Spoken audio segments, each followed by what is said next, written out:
Shalom Bracha, chers amis. Que Hachem vous protège, que Hachem déverse sur vous, sur le monde entier, la paix.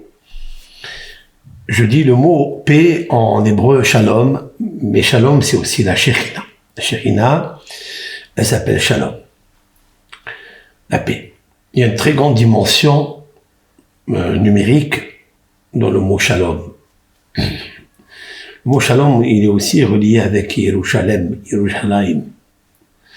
C'est là où se trouve le cœur du monde. Et dans le cœur de Jérusalem, Yerushalayim, se trouve la maison de Hachem. C'est-à-dire l'emplacement symétrique, en parallélisme avec la Yerushalayim Shel Ma'ala. Vous savez très bien que le temple n'a pas été encore construit, le troisième temple. Et nous savons que nos sages ont pleuré énormément. Pourquoi le temple n'est pas encore construit? Ça veut dire que le mal est dévoilé. Et lorsque le mal est dévoilé, c'est un signe que le bon, que la lumière est voilée. L'Éternel, lorsqu'il a créé le monde, après avoir inscrit dans le deuxième verset de la création, Ba'aretz hayata tohu vavohu, et la terre était chaos et solitude, que les ténèbres envahissaient la terre. Il faut savoir que l'allusion est très claire. Haaretz, c'est la Shekhinah. Elle s'appelle aussi Haaretz. La Shekhinah, en fait, elle a plusieurs termes kabbalistiques. Elle s'appelle Tzedek, justice ou justesse. Elle s'appelle aussi charité. Elle s'appelle aussi Malchut, c'est-à-dire la royauté. C'est ce monde ici-bas. Ce monde ici-bas, c'est le monde où il y a le plus et la majorité du mal par rapport au bien. Majorité d'obscurité par rapport à la lumière. Le dévoilement de la lumière de Dieu dans ce monde, il n'est pas aisé, il n'est pas facile. Il nous faut ce qu'on appelle le tikkun agadol, c'est-à-dire la grande réparation. Je veux expliquer que la réparation, c'est-à-dire l'embellissement. Cet embellissement se fait dans la malchut, c'est-à-dire la 10e sphère qui est ici, dans ce monde. Celle-ci, en bas, c'est un niveau spirituel qui s'appelle Nefesh, l'âme végétative. Elle existe aussi dans ce monde. Donc, cette âme végétative, elle végète, tant qu'elle n'est pas collée avec le Ruach, c'est-à-dire l'âme évolutive, c'est-à-dire la parole, qui provient du cœur, qui passe par les 5 lobes du poumon, par l'œsophage, la trachée artère et les 5 sonorités, eh bien, nous sommes en difficulté. Et cette difficulté s'installe dans 2 domaines. À l'intérieur de nous et aussi à l'extérieur de nous. Nous ressentons des fois que nous ne sommes pas bien, car sa vie est Rechaim italachon. Il est inversé dans les psaumes. Le roi David a dit quelque chose, a dit un mot, une phrase, mais elle est très profonde. Je vais d'abord l'épeler, la traduire en français et la commenter, l'interpréter. Saviv Rechaim italachon. Saviv, c'est autour. On va voir autour de quoi. Rechaim, les impies, les idolâtres, les méchants, les forces négatives. Italachon marche. Toute personne qui marche, tout objet, aliment, élément, animal, être humain, végétal, minéral, autour de lui, il y a une force négative qui l'entoure. On va vous donner un exemple. Tous les fruits de la terre, vous prenez la noix de coco, d'accord? Il y a toujours un crâne, il y a une écorce qui l'entoure. Peut-être c'est pour la protéger, mais nous voyons que l'intérieur, c'est la chair, c'est ce que l'on consomme, elle est douce, elle est bonne, elle est juteuse, elle a un bon parfum, mais ce qui la couvre, c'est toujours dur que l'on jette à l'extérieur. Il faut savoir que Akadosh Baruch Hu, il a créé d'abord le fruit et autour de lui, ça vive Rechaim italachon. C'est-à-dire, il y a toujours des forces négatives, des forces épluchures qu'on va jeter à l'extérieur. L'être humain, il est aussi doté d'un pouvoir âme, spirituel, très développé, très lumineuse, pour s'attacher à Hachem. Mais autour de lui, comme il se trouve dans un monde qui est nefesh, l'âme végétative, il a aussi des forces attractives extérieures qui l'attirent et qui attirent son intérieur vers l'extérieur, vers la klipa, c'est-à-dire vers l'écorchure, vers la saleté, la pourriture que l'on jette. Ce que cherche la force négative, et c'est notre épreuve, c'est de prendre tout ce qui est à l'intérieur de toi, de te vider de sa substance spirituelle et de la jeter à l'extérieur. C'est ce que nous avons fait pendant des années, depuis les exils, ici et là. Car en fait, l'exil, c'est comme un creuset où on rentre à l'intérieur pour se purifier. Ce sont des purifications qui se font à travers, soit dans l'aspect de l'esclavage, la souffrance, maladie, des primes, etc. Ça s'appelle aussi des galoyotes. Il nous faut sortir de là. Pour cela, la meilleure force, c'est les psaumes, les Tehillim. Tehillim, ça veut dire tout ce qu'on peut imaginer. Où se trouve la Shekhinah, où elle est coincée, où elle est emprisonnée, cette lumière qui s'appelle Nefesh, qui s'appelle Malchut, la royauté, qui est emprisonnée, qui est en geôle physique et intellectuelle, dans notre esprit, dans notre cœur. Eh bien, il faut savoir que David Ameller l'a imaginé et a réparé. C'est la raison pour laquelle les psaumes de David sont bourrés de conseils, de prières, de Ishtaprut Nefesh, c'est-à-dire déverser le Nefesh. Vous savez ce que c'est Ishtaprut Nefesh? Ishtaprut Nefesh, ça veut dire, c'est Shifri Kamaim Liber Nochach Pene Hashem. C'est ce qui est marqué dans les prophéties de Jérémie, dans Echa, dans le livre de Echa, donc cette Megillah de Echa, quand on lit chaque fois qu'il y a une destruction de spiritualité, comme le premier et le deuxième temple, eh bien là-bas, il a lâché une phrase qui est remplie de moussard, de code. Shifri Kamaim Liber, verse comme de l'eau ton cœur.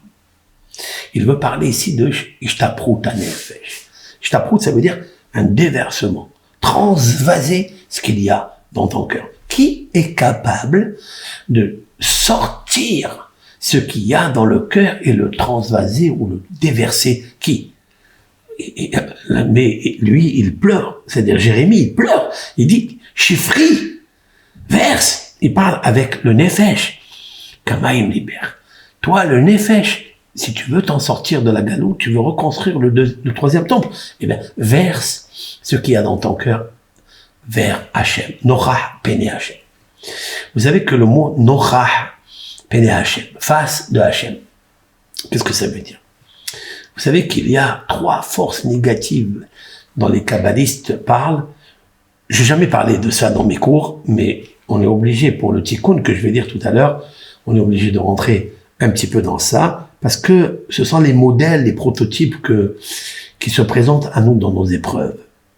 Ce sont les méchants, les impies, ce sont des forces, même qui ont des noms d'animaux, soit animaux sauvages ou des animaux terribles, des démons. Le mot Nochach, ce sont les initiales, le Nun, c'est le Nahash. Donc la traduction du mot Nochach, c'est face. Verse comme de l'eau ton âme, ton nefesh, ton cœur, face à Hachem. Et le mot Nochach, il aurait pu s'écrire Lifne Hachem, devant Hachem, qui est le mot qui est familier à nous dans la Torah. Le mot Nochach, il veut dire des choses. Il veut dire quelque chose de terrible, de très puissant. Sur ça, on doit travailler. Il faut savoir que, avant d'atteindre Dieu, avant que ta prière, elle monte, elle soit exaucée, il faut d'abord éliminer 3 forces écorces négatives très puissantes. Nocha. Donc vous avez 3 lettres. Le Noun, c'est Nahash, c'est le serpent. Après, vous avez le Chaf, c'est le Kelev. Kaf, Kelev. Et le Het, c'est le Hazir, qui est le porc, ou bien le Hamor, qui est l'âne. Ce sont 3 bêtes qui sont interdites à la consommation. Et pas seulement cela, c'est qu'elles font du mal dans le monde.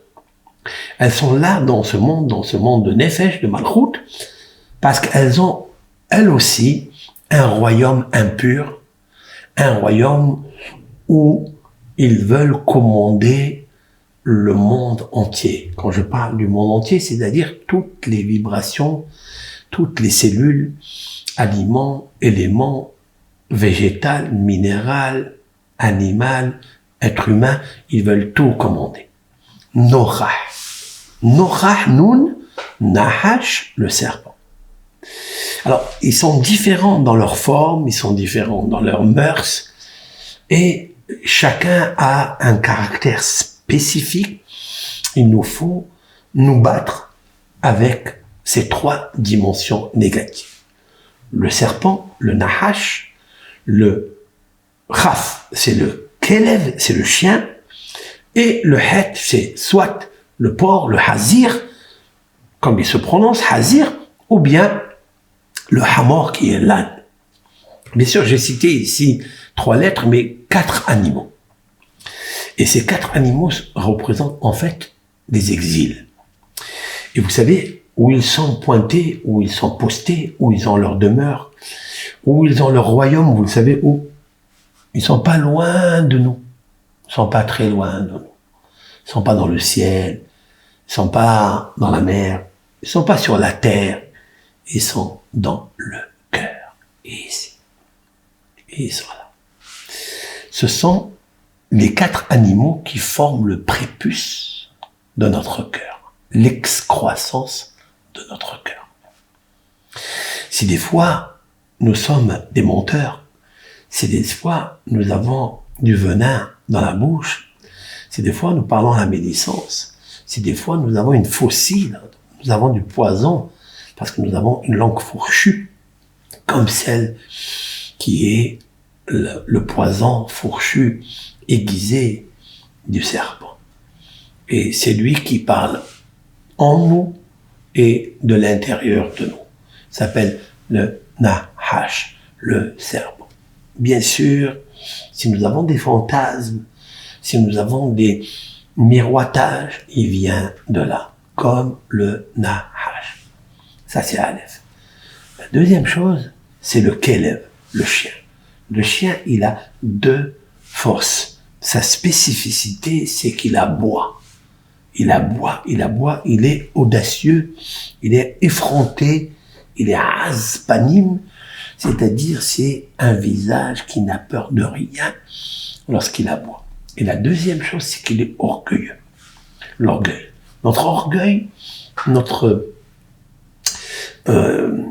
effronterie ou effrontement, ou bien notre audace, vient justement de l'excroissance qui s'appelle le Kelev à l'intérieur de lui. Celui-ci, il est encore plus posté dans le lève. Kemolev. Kelev, Kelev. Il est comme le lève. Lorsque lui, il est dominateur, c'est lui qui dompte ton cœur positif, il devient audacieux, il devient... Alors, c'est pas ça, c'est que quand il est seul, quand il est individuel, quand il est singulier, on peut encore le combattre. Mais si il est associé, s'il fait ce qu'on appelle un zivoug, s'il fait une association avec le Nahash, waouh! Je veux dire, le Noun et le Raf, ça fait Nach, Néré, ça veut dire que tu deviens handicapé. Ça veut dire qu'il t'handicape complètement. Il t'enlève toute la substance lumineuse. Yomer Elohim, Yehi Or, Wahi Or. T'enlève la force de Elohim. Tu ne peux pas voir comme il faut, et à ce moment-là, tu peux tomber. Parce que le Néré, Nach, c'est Noun et Khaf, c'est le Nahash et le Kelev qui a en toi. L'orgueil, l'audace qui vient du Kelev. Le miroitage ou bien le fantasme, toutes les mauvaises pensées, il vient de serpent. Et tous la shonara, les mauvaises langues, les mots qui vexent, qui humilient, qui font honte, et ça vient du Nahash. Et les deux associés, ça fait une bombe atomique à l'intérieur de l'homme. Maintenant, lorsque ces deux-là, ils commencent, parce que c'est les deux qui commencent, le Noun, il est en premier. Lui, il est comme ça, en slalom, il t'amène dans des chemins torpilleux, comme il fait. Et des fois, il t'encercle. Hein, vous avez vu déjà des cobras ou des gros serpents qui entourent des éléphants, qui entourent même des lions, qui les emprisonnent, qui les étouffent. Mais c'est lui qui commence à étouffer l'homme. Il commence à lui tourner autour du cœur.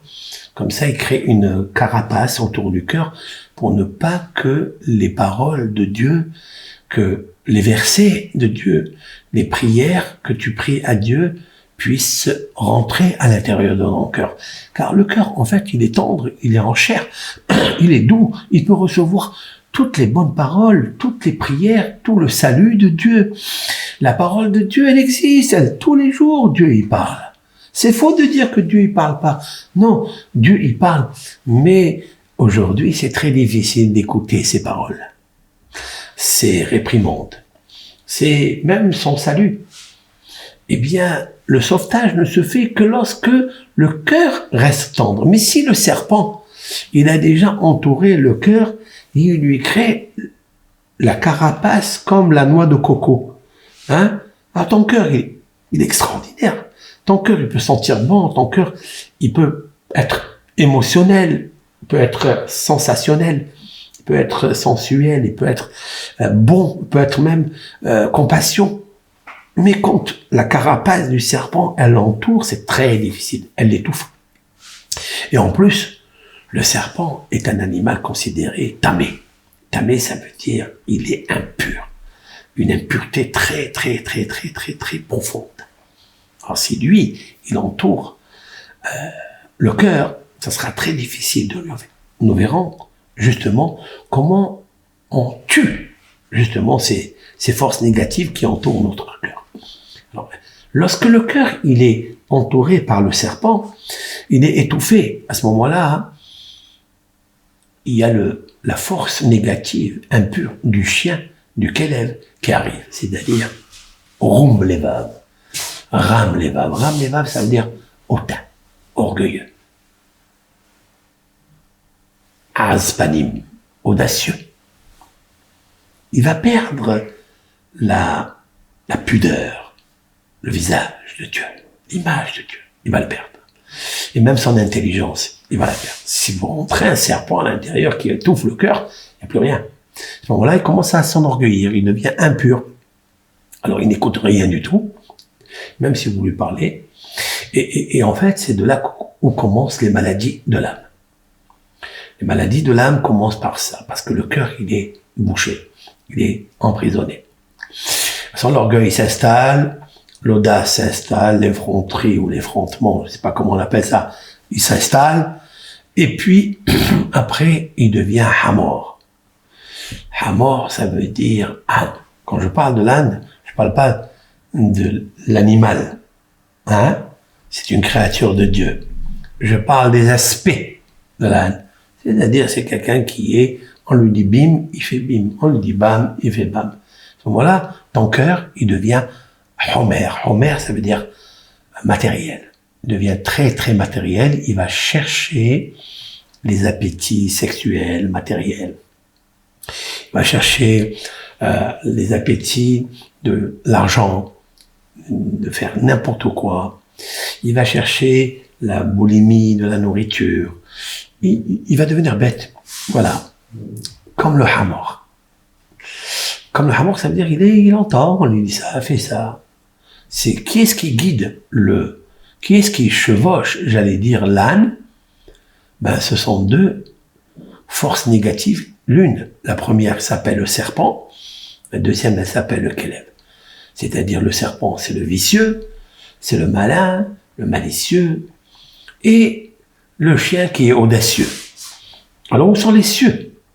Il reste silencieux, parce que le cœur reste silencieux, il n'a pas de réaction, il n'a pas de moyen d'éveil ou relier le cœur, les pensées, des émotions positives avec le cerveau. Il n'y a pas de biochimie entre la conscience, parce qu'il est inconscient, puisqu'il est étouffé, il est silencieux, il ne peut pas bouger, parce qu'il est anastasié, il est paralysé. Ça veut dire que le serpent lui met une piqûre de poison qu'il connaît. Je ne parle pas du serpent matériel, physique, l'animal. Je parle du serpent, c'est-à-dire le vrai avec un S majuscule, pour te rendre minuscule, silencieux. Tu n'as plus de force contre lui. Et alors il devient après audacieux, qu'élève, haz, panim. Il dit n'importe quoi, il sort de sa bouche n'importe quoi, il aboie, il est orgueilleux, il supporte pas ça. Après il devient hamor, c'est-à-dire il devient bête. Tu lui mets à manger de l'orge, il mange de l'orge. Tu lui demandes de la paille, il mange de la paille. Tu lui demandes des carottes, il mange des carottes. Il va manger toutes sortes d'appétits, toutes sortes de bonnes choses qui lui paraissent bonnes, parce qu'il est maintenant imbécile. Comme l'âne, il est imbécile. Je vais apporter une référence prophétique lorsque Ésaïe, il dit, Yada Shor Koneu. Le bœuf connaît son patron. Et l'âne, la crèche, ou le panier qu'on lui met pour manger, il pense que c'est ça son propriétaire. Le bœuf, il est plus intelligent que l'âne. Le bœuf, il connaît son propriétaire. L'âne, il pense que son propriétaire, c'est la crèche. C'est le sac où il mange, le mangeoir. Pourquoi? Parce qu'il est moins intelligent. Eh bien, l'homme, il devient hamor. Et il y a une troisième dimension qui est encore pire, parce qu'elle est plus impure, c'est le hazir. Le hazir, c'est le plus impur de tous les quatre. C'est justement la galoute de Édom. On compare hazir à Édom, c'est-à-dire Amalek. J'allais dire que le hazir, le porc, parce qu'il est dangereux, parce qu'il montre des pattes blanches. Mais à l'intérieur de lui, il est noir. Et ça, c'est plus difficile. Quand tu sais qu'il y a un serpent, tu sais qu'il est noir à l'extérieur et à l'intérieur, qu'il est dangereux. Parce que le serpent ne fait pas de négociation, n'a pas l'art de la négociation. Il est brut comme il est. Le chien, pareil. Ce qu'il est, il te dit. L'âne, ce qu'il est, il est. C'est-à-dire, il est en silencieux, imbécile. Tu lui fais faire un travail, il le fait. Tu lui fais à manger, il mange. Il dort même avec son fardeau. Il dort avec. Il n'a pas le temps, il est fainéant de l'enlever et de dormir. Tandis que le hazir, lui, il te montre les pattes blanches qui m'affrisent par sa beloguera. C'est un qui te montre les pattes blanches, il te dit, regarde, regardez mes pattes, elles sont cachées, regardez, elles sont fondues. Mais, Loguera, mais il rumine pas, parce qu'à l'intérieur de lui, il est mauvais. Ça, c'est la galoute Édom. En fait, dans d'autres mots, la recette, le produit né, sécrété, cette créature qui s'appelle le hazir, le porc, le cochon spirituel négatif, il naît de l'association des trois premiers que je viens de citer. Nochah, Nun, Nahash, Chaf, Kelev, Het, Hamor. Lorsque ces trois se réunissent dans l'excroissance du cœur et qui bouchent le cœur, à ce moment-là, naît le hazir. Mais le hazir, c'est Édom, c'est Amalek, c'est Issa. Parce que Esav, il montre qu'il est le frère de Yaakov. Mais il est Esav Aracha. Comme les anges lui ont dit à Yaakov, voici Esav Ahicha Ba, Leorgecha. Voici ton frère Esav est en train de venir pour te tuer. Alors, qu'est-ce que c'est Esav Ahicha? Ton frère Esav. La Torah a ajouté un mot ici, Ahicha. On le sait, que la Torah, elle est avare dans les mots, dans les lettres. Elle n'ajoute pas des mots ou des lettres en plus. D'ailleurs, elle diminue des fois des lettres entre des mots, etc. Comme des fois c'est marqué matzot avec un vav, des fois c'est marqué matzot sans vav. Des fois c'est marqué mezuzot avec vav, et des fois c'est marqué mezazout sans vav. Vous voyez, et chaque restriction, il y a une raison kabbalistique. Il nous faut la chercher, il faut l'étudier, il faut demander à Hachem qu'est-ce qu'il veut quand il marque cela rempli et cela vide. Pourquoi? La même chose ici. Il faut savoir que, en fait, le Hazir, c'est lui, Esav Ahicha. Parce que Esav, oui, c'est son frère. Mais la Torah, elle a ajouté ce mot Ahicha pour te dire, il se conduit avec toi comme ton frère, mais il t'aime pas comme Esav. Comme il a dit Rabbi Shimon bar Yochai, Bayadoua, il est connu, Halacha, c'est une loi dogmatique. Esav sonnait les Yaakov. Esav déteste Yaakov. Point à la ligne. Maintenant, le Hazir, c'est la génération où nous sommes. C'est la génération qu'on n'a pas encore réglé le problème du Hazir. C'est-à-dire, nous avons, nous aussi, une force de flatterie. Nous montrons des pattes blanches, mais notre cœur n'est pas avec nous. D'ailleurs, dans le psaume 12, le roi David a fait allusion à cela. Il a dit que cette génération-là, il parle des grandeurs, et il parle de la médisance. Il a fait référence au chien. C'est de parler d'audace. Qui est notre roi? Qui est notre Seigneur? Il a fait référence aussi à la médisance, la chante Medaberet Gedolot, c'est-à-dire le chien, il aboie, il est orgueilleux et audacieux. Et il a fait allusion aussi à la langue mielleuse. Il a parlé aussi Belev, Valev, Yedaberun, Belev, Valev, je traduis, avec le cœur et avec le cœur. C'est quoi? Belev, Valev. Pourquoi deux fois? Une fois avec bête, Belev, avec le cœur, Valev et sans le cœur. Et nos sages de dire ce qu'il a dans le cœur, il l'a pas dans la bouche. Ce qu'il a dans la bouche, il n'a pas dans le cœur. Ça veut dire, il se comporte avec toi comme ton frère, mais à l'intérieur de lui, il est mauvais. Et pourquoi? Parce que c'est l'association des trois premières forces négatives supra-anges, très terribles, nucléaires, mauvaises.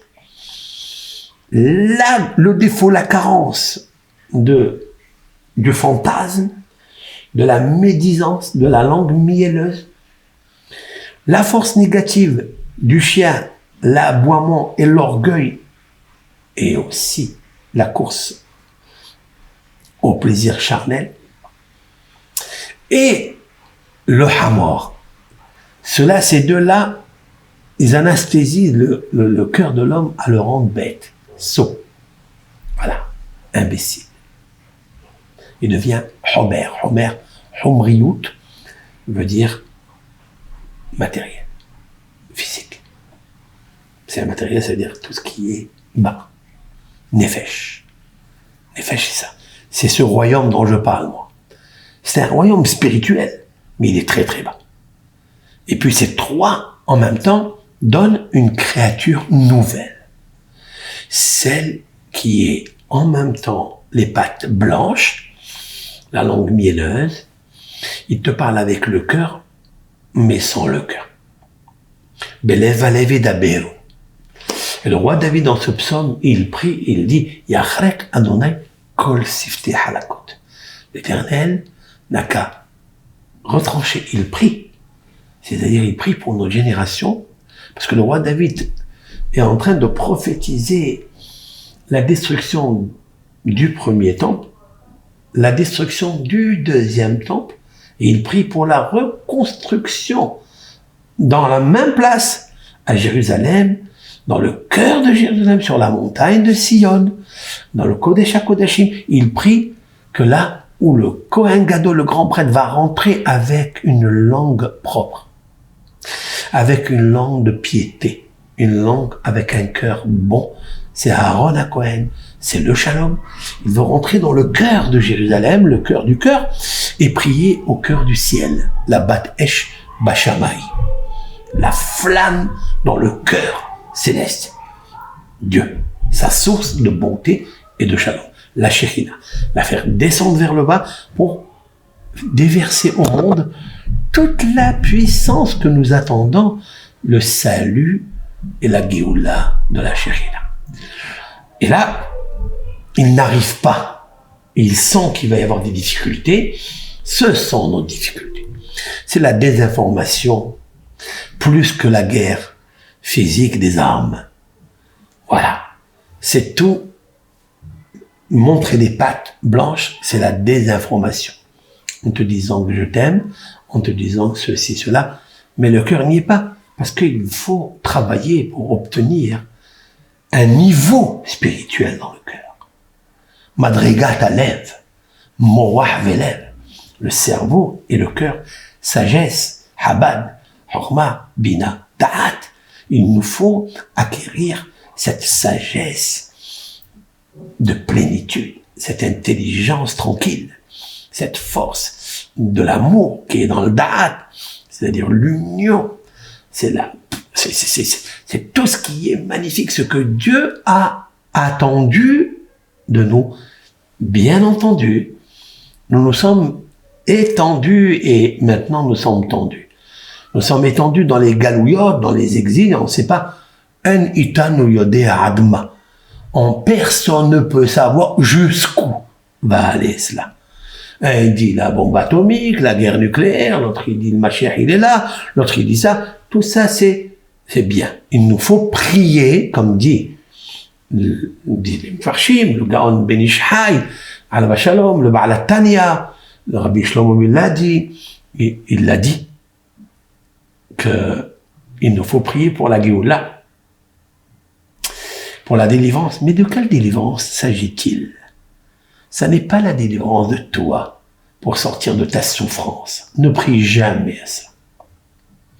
Car si tu te concentres pour sortir de ta détresse, de ta douleur, de tes problèmes, tu ne sortiras jamais.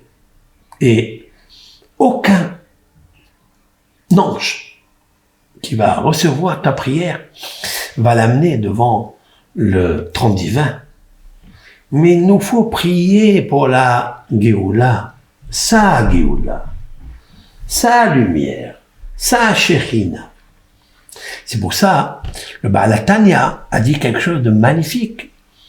Il a dit, avant de prier le matin, la Hamida, c'est-à-dire les 18 bénédictions de la Hamida, la prière à voix basse, lorsque tu es concentré en audience particulière avec l'Éternel, que le silence est complet, que même tes oreilles ne doivent pas écouter ce que ta bouche dit, seulement de comprendre ce que tu fais sortir de ta bouche, parce que ça doit être silencieux. C'est un moment où tu es dans le palais du roi, face au roi, au trône divin. Da'alifnimiata, emmène, sache devant qui tu es debout. Là-bas, on dit, juste avant, Baruch Ata Hashem, Gaal Israël. C'est-à-dire, source de bénédiction Hashem, Gaal Israël, qui veut dire un terme au passé. Il nous a sauvés, l'Éternel a sauvé Israël. Il a libéré Israël. Pourquoi au passé? Ce terme au passé? Parce que c'est un terme qui parle de la sortie d'Égypte. Et la sortie d'Égypte est déjà passée. Mais grâce à elle, nous avons compris que l'Éternel, il nous rentre dans des creusets de métamorphose pour changer, pour enlever de nous la force négative de la langue mielleuse, de la médisance, la force négative de l'audace et de l'effronterie, la force négative de la sottise et l'imbécilité de l'inconscience qui est l'âne. Mais il nous reste toujours encore pâte blanche et on rumine pas. Ruminer, c'est la teshuva. Pour ça, il s'appelle Hazir. Hazir, c'est le porc, il s'appelle Hazir. La manikra Hazir. Pourquoi il s'appelle Hazir? Ça vient du mot Hazara. Hazara, ça veut dire retour. Alors, il y a qui disent parce qu'il va retourner être cachère. Il y a qui disent pas du tout, il va pas devenir cachère, il va rester le même. Mais la Torah va le permettre. C'est autre chose. Mais il changera pas. Et en fait, tous les kabbalistes, le Harizal, qui ramène des références traçabilité du Zohar, il dit Hazir parce que le peuple d'Israël va être Hoser, Bitshuva. Il va faire une repentance complète dans cette génération de la galoute de Hazir, de Edom. Quelle est la teshuva qu'il doit faire? C'est qu'il doit être sincère, Toho Kebaro. C'est-à-dire qu'il doit être ce qu'il est à l'intérieur, il est à l'extérieur. Ce qu'il est à l'extérieur, il est à l'intérieur. C'est quoi un tzaddik? C'est quoi un hassid? C'est quoi le Mashiach? Le Mashiach, c'est un homme comme toi et comme moi, qui est simple, mais qui est authentique, santique, authentique. C'est-à-dire, il cache rien, il est ce qu'il est. Il ne dit pas quelque chose, il pense une chose. Il ne prend pas des choses qui lui appartiennent pas. Il ne vole pas à ce que l'autre le conseille, ou le hidouche, l'innovation dans la Torah que l'autre il a dit. Omer Davar Beshem Omro. Il dit des choses selon ce qu'il a écouté de tel ou tel, il raconte et il dit. Et il n'a pas peur, parce qu'il est authentique. Le Mashiach, c'est ça, Mashiach. Mashiach, c'est quelqu'un qui est émette, qui est... S'il a fait une avera, s'il fait un péché, il ne s'empêche pas de demander pardon. Parce qu'il n'a pas peur. Parce que Dieu est en lui. Dieu travaille en lui. Même Dieu, même Hachem, lorsqu'il a créé l'homme, il l'a créé, mais quand il a vu qu'il a fait des catastrophes, parce que son mauvais penchant est très puissant, il a dit, Nihamtiv Ke'asiti. J'ai regretté de l'avoir fait. Lui, l'Éternel, il nous donne une leçon de vie, d'humilité grandiose. J'ai regretté de l'avoir fait. Un homme qui faute, il peut dire, j'ai regretté d'avoir fait ça. Et c'est la raison pour laquelle on se sert des psaumes du roi David. Parce que le roi David n'a jamais caché ce qu'il est. Il a toujours dit ce qu'il était. Et il a toujours avoué et levé ses mains vers le prophète envoyé de Dieu, Nathan Hanavi, comme vous pouvez le constater dans le psaume 51, Ka'asherba elav Nathan Hanavi hatati. Il a dit, j'ai fauté, j'ai regretté, j'ai des remords. C'est ça, en fait, l'authenticité d'un tzaddik.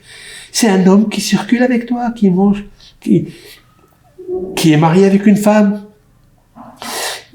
Peut-être qu'il ne fait même pas des miracles.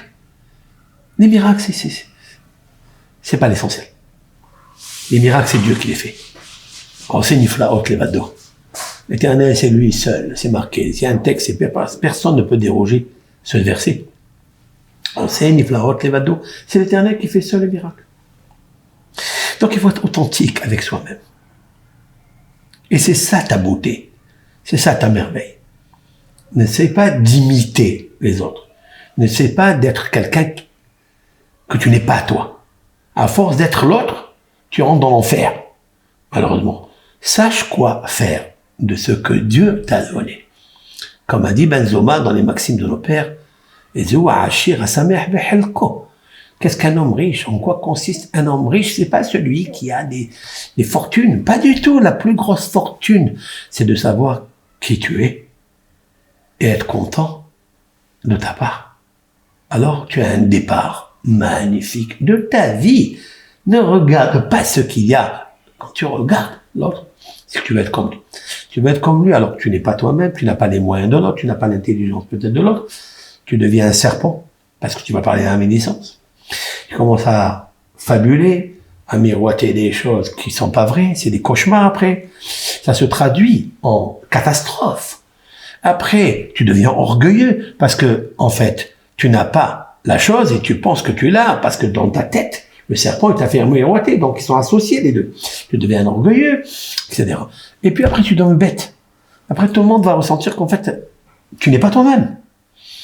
Et après, tu deviens hazir. Tu deviens un porc. Pourquoi? Parce que le porc, le cochon, il porte toutes les forces négatives des trois premiers. Nocha, Nahash, Keleb, Hazir, Hamor.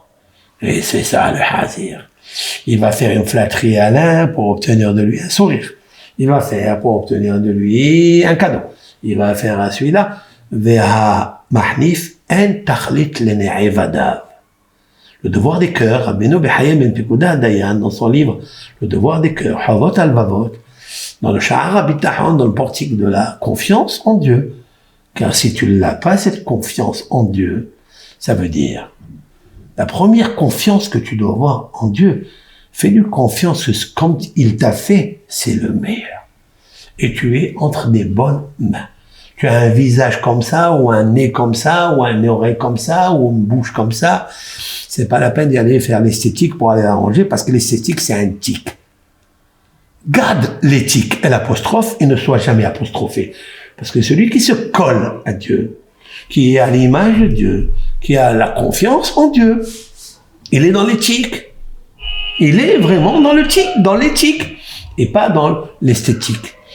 Et alors, tu es toi-même, tu es authentique.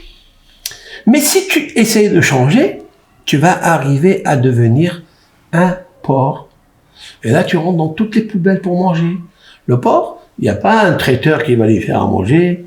Il n'y a pas des rayons dans les supermarchés pour les porcs. Je ne sais pas, peut-être que ça existe, mais on les fabrique de n'importe quelle pourriture, de n'importe quel déchet, de n'importe quelle saleté. Ils rentrent dans les poubelles, ils scrutent, ils grandent, ils mangent tout. Eh ben, tu vas manger à tous les râteliers. Mon frère, tu ne seras pas toi-même. Tu vas te rabaisser à toutes les poubelles. Voilà. Et c'est ça qu'il faut éviter. Alors maintenant, je vais vous dire ce que dit le Shla Akadosh. Vous allez avec l'aide de Hachem dans son livre Shla Akadosh, Shnei Luchot HaBerit. Alors, ce fameux Rabz, il a vécu donc à Prague en 1555. Ouais, c'est ça. Grand kabbaliste. C'est la fameuse Ségoula qui sort du même auteur pour la prière du Hinour. Quand on prie à Shavuot, avant le don de la Torah, on prie pour que l'Éternel fasse en sorte qu'on devienne des érudits, des rabbins, des docteurs de la Torah, des assidus à la Torah, qui aimons la Torah, qui pratiquons la mitzvot, de s'attacher à elle et par elle, voir la lumière de Dieu. Elle est transparente d'ailleurs, elle est authentique. Et aussi on prie pour nos enfants, qu'ils soient bien éduqués, qu'ils soient polis, qu'ils ne soient pas effrontés comme le chien, qu'ils ne soient pas audacieux comme le chien, qu'ils ne soient pas orgueilleux comme le chien, qu'ils ne soient pas langue mielleuse comme le serpent, qu'ils n'aient pas des fabulations comme le serpent, qu'ils ne soient pas bêtes comme le hamor, qu'ils ne soient pas hazir comme le porc, c'est-à-dire menteur, pas authentique, contradiction entre l'extérieur et l'intérieur. Montrant une patte blanche, je suis un sadique, je prie bien, je mets les péotes, je mets le chapeau, je mets la redingote, je mets les bretelles, je mets le truc, et je me montre que je suis le rave tel et tel. Ne sois pas comme ça va rien te servir tout ça. Ça va rien te servir. Tu n'auras pas des bons abonnés. Voilà, sache-le. Regardez les abonnés de Rav Haim Kanaïvski. Regardez des millions de personnes. C'est pas tout le monde qui l'a côtoyé, c'est pas tout le monde qui est rentré dans un bicoque tellement modeste. avec un lit qui tient avec des briques, je parle des briques de maçonnerie, de lits très simples, même comme ça. Et tout le monde a envie d'être son abonné. Il n'a jamais demandé, il n'a pas ouvert Facebook, ou il n'a pas ouvert, je sais pas moi, tous les sites là qu'on connaît, il n'a jamais ouvert pour dire qui sont mes amis. Il s'est jamais présenté en train de faire des cours comme nous on fait. Et tout le monde est allé le voir, et tout le monde veut le voir, et tout le monde va entendre de lui. Pourquoi? Authentique. Ketoro, kebaro. L'intérieur et l'extérieur, la même chose. Il n'a pas cherché de kavod, de protocole. Il a cherché une seule chose, d'étudier la Torah de Hachem. Que cette Torah, elle puisse lui transformer son caractère pour avoir un bon caractère, une gentillesse, un cœur, une douceur. Pas de colère, pas d'orgueil. Il est assis à sa place. Il a demandé à personne quoi que ce soit. Parce qu'un jour, il a dit, j'ai besoin de dents, j'ai besoin de m'acheter un costume, de m'acheter un lit. Rien de tout cela. Alors, comment tu fais? Mais j'ai pas besoin. Qu'est-ce que je fais? J'ai toute la lumière que me restaure. Je suis restauré par la lumière de la Torah, par la beauté de la Torah. Mais qu'est-ce que j'ai besoin de quoi? Voilà, c'est ça, l'exemple, le modèle extraordinaire que l'on doit suivre. C'est ce que Dieu, il veut. Dieu, il veut un homme comme ça, sans dispute, sans casse, sans s'énerver. Tu n'as jamais vu qu'il a dit des choses contre quelqu'un, contre... Tu lui dis une question, il parle pas beaucoup, du tout. Mais il lit beaucoup. Il pense beaucoup à l'étude de la Torah. Il aime la Torah. Comme a dit le roi Salomon dans les Proverbes, Ahavata tishge tamid. Le roi Salomon a dit, Dieu, il dit à chaque juif, dans l'amour de la Torah, tu réfléchiras tout le temps. Voilà. Ahavat Hashem, Ahavat Avodat Hashem. Tikkun Amidot. Le Shlach Kadosh, c'était il y a 450 années. Donc c'est un rabbin qui est né à Prague, d'accord, et en Tchéquie. Voilà.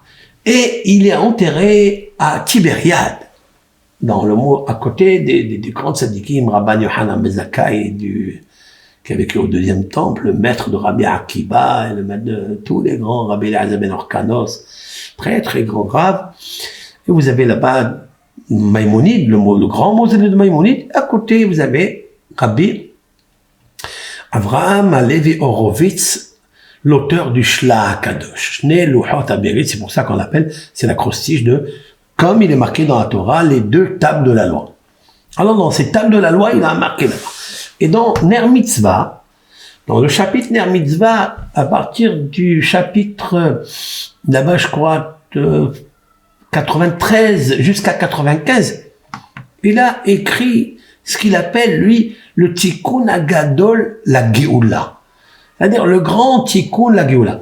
Maintenant, vous avez écouté tout le cours, c'est bien. C'est une préface que j'ai faite par rapport à cela. Voici, je vais vous donner les 10 psaumes à lire. Et ces psaumes-là, alors vous savez très bien que on va pas oublier, Dieu préserve, les psaumes que nous a écrits par un Ruach HaKodesh, un esprit divin, notre maître, Rabbeinu Nachman Mebreslev, Kodesh Kodashim. Vous connaissez le Tikkun HaKlali de Rabbi Nachman Mebreslev, qu'on a besoin tous de lui. Mais le Rav, il a écrit 250 années avant Rabbi Nachman de Breslev. Je compte 250 années, beaucoup. Il a écrit 10 psaumes que je vais vous noter maintenant. Vous allez les faire avec l'aide de Hachem. Alors, ces psaumes sont le psaume 79. Je vous mettrai la fiche en face dans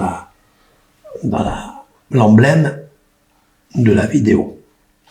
Psaume 79. Pardon, 79. Psaume 80. Le psaume 137. Le psaume 25. Psaume 51. Très important. Le psaume 90. le psaume 89, le psaume 98, psaume 107, le psaume 96. Voici 10 psaumes. Vous avez vu, ils sont pas en ordre. On a cité 79 le premier, le deuxième 80, et nous sommes passés où? 137. Après, nous revenons au psaume 25. Il y a un petit décodage, il y a ici un désordre, a priori, mais il a fait exprès. Après, vous avez le psaume 51, 90, et on revient à 89. On repart à 98, et on revient à 107. Le troisième, c'est 137. Et après, l'avant-dernier, c'est 107. Et on repart, le dernier, 96. Vous avez vu? Je vais afficher. Alors, c'est quoi ça? Il a un grand code dedans. Je vais vous les expliquer avec l'aide de Hachem. Alors, sachez que si on réussit à expliquer ces psaumes, parce qu'ils sont selon l'ordre séphirotique, c'est-à-dire Keter jusqu'à Malchut. Il faut savoir que le psaume 80, il va nous parler de Keter, c'est-à-dire la couronne de Dieu. Cette couronne que nous attendons, qui est la première des attributs de Dieu, par laquelle Dieu y dirige son monde. Et son action, c'est la justice. Parce que le Keter, c'est Karet, c'est-à-dire celui qui retranche. Alors, avant de retrancher les ennemis, on va pas parler de ça, on va parler du retranchement et d'évacuation, du déracinement des maladies. Il y a des maladies qu'il y a dans le corps humain. Vous savez, je compare ce monde à Nirash, Venergash, comme dit le roi David dans le psaume 18. Ce monde est en train d'être bouleversé complètement. J'allais dire qu'il est dans les convulsions épileptiques. Voilà. Le monde, il est en train de... Ce sont les tremblements de terre comme la personne assujettie à cette maladie d'épilepsie a de temps en temps des convulsions. Il y a qui en a tous les 2 heures, il y a qui ont tous les demi-heures, il y a qui ont tous les jours, il y a les convulsions sont espacées. Ben, c'est notre monde aujourd'hui qui est en train de vivre des convulsions. Alors bien sûr, on les appelle Hevlé, Leda. Ce sont les contractions d'une femme qui est en train de mettre bas, d'accoucher, Makshal et Led. Elle est en train d'être difficulté pour le sortir, mais elle tremble en même temps. Mais ça n'est pas une femme seulement, mais c'est tout le monde entier qui est comme ça. Et la pandémie causée par le coronavirus est un exemple où le monde, il a tremblé. C'est des tremblements de terre un peu partout, c'est des convulsions épileptiques que nous allons expliquer. Je dirais en même temps que ces psaumes-là, les 10, viennent enlever les maladies que nous avons. Que ce soit les maladies auto-immunes, les maladies de l'épilepsie, les maladies il y a beaucoup de maladies, je ne veux pas les citer maintenant, d'accord? Je ferai justement au temps voulu chaque psaume.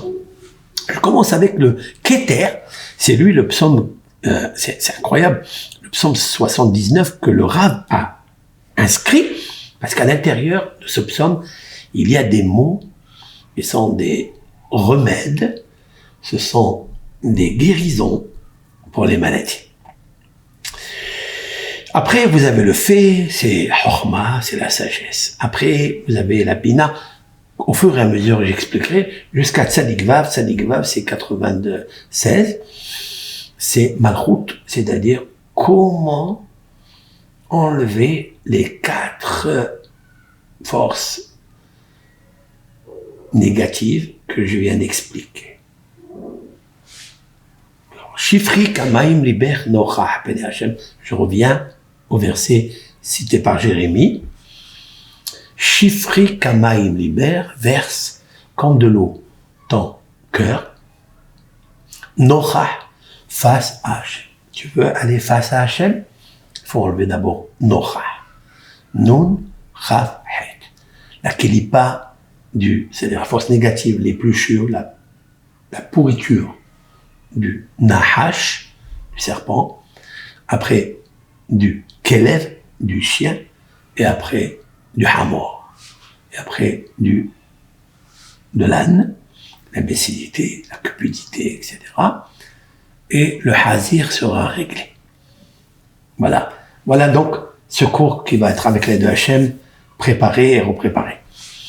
Donc, je vous poste les 10 psaumes, commencez déjà à les étudier, à les lire, mais ne lisez pas en psittatisme comme des perroquets.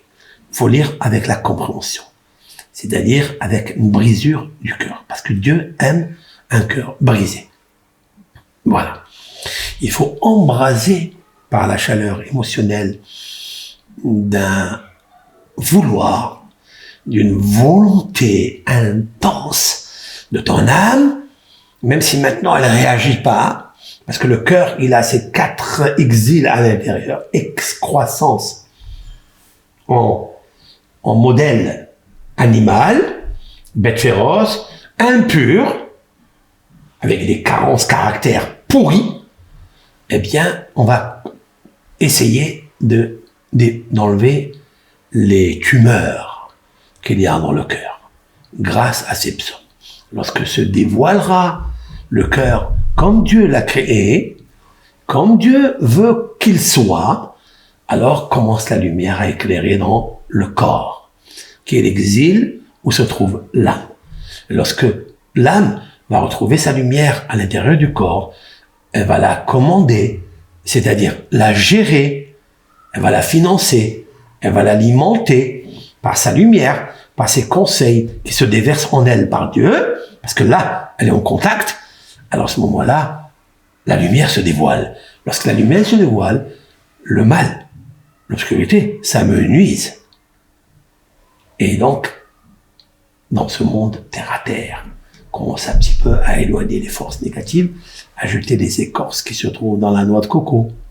Et Dieu te dit, Coco, je suis avec toi. Parce qu'en fait, Coco, c'est Chaf, Vav, Coco, Chaf, Vav, c'est-à-dire 26 et 26.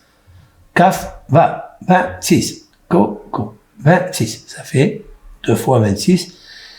Valeur numérique 52. 52, Ben, fils. Tu es le fils de Hachem. Voilà comment on devient le fils de Hachem. Tu es le fils de Hachem, tu ne fais pas rentrer dans le palais. Tu fais rentrer dans le palais. Pour l'instant, on est des serviteurs.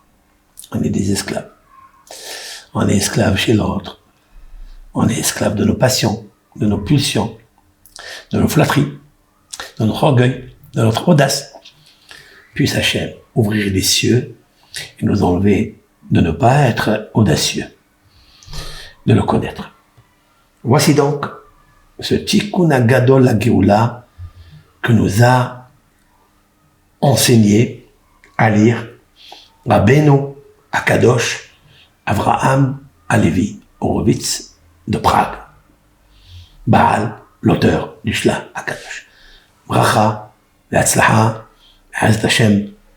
Ne négligez pas ça. Prenez ça comme la bouée de sauvetage. Pas pour être sauvé. Non. Pour sauver la Shekhina de l'obscurité.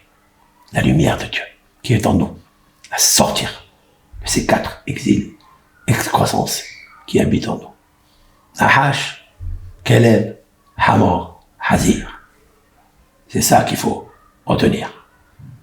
Bisrout à Torah, Bisrout à Rabbeinu Akadosh, Baal Hashla, l'auteur du Shla, que Hachem nous aide, que pendant la lecture, on ressente déjà le cœur que le serpent il est en train de se dérouler et partir.